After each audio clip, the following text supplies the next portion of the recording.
ഇപ്പൊ സമയം 4:30 മണിയായി വൈകുന്നേരം. ഞാൻ ഉച്ചക്ക് ഫോൺ നോക്കുന്ന സമയത്ത് ഒരു കൂട്ടുകാരൻ എനിക്ക് ഒരു മെസ്സേജ് ഇട്ട്, എടാ പാലം ഓപ്പൺ ആയിട്ടുണ്ട്, വേഗം വിട്ടോ, 2 സൈഡും ഓപ്പൺ ആണെന്ന് പറഞ്ഞിട്ട്.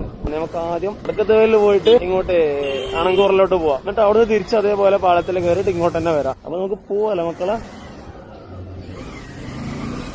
അമേസിങ്. നമുക്ക് ഈ ലൈനാണ്.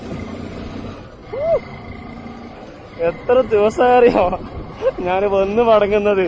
ഇത് മുമ്പ് ഓപ്പൺ ആയിരുന്നു കേട്ടോ. ഈ റോഡ് ഇതുവരെ ഓപ്പൺ ആയിരുന്നു. ഇതിലേക്ക് ഇഷ്ടംപോലെ സൈക്കിളും കൊണ്ട് കുറെ പ്രാവശ്യം പോയിട്ടുണ്ട്. അതിനുശേഷം ഇത് പിന്നെ ക്ലോസ് ചെയ്തിട്ടതാണ്. അതിലും വണ്ടി നിർത്തിയിട്ടൊന്നും വീഡിയോ എടുക്കാനും ഫോട്ടോ എടുക്കാനും പറ്റൂല. കാരണം കുറെ ആൾക്കാർ എന്നെ പോലെ ഇങ്ങനെ ഭ്രാന്തി തീരുന്ന ആൾക്കാരുണ്ടാവും. ഏതായാലും വണ്ടികളൊക്കെ അത്യാവശ്യം നല്ല സ്പീഡിലാണ് പോകുന്നുള്ളത്.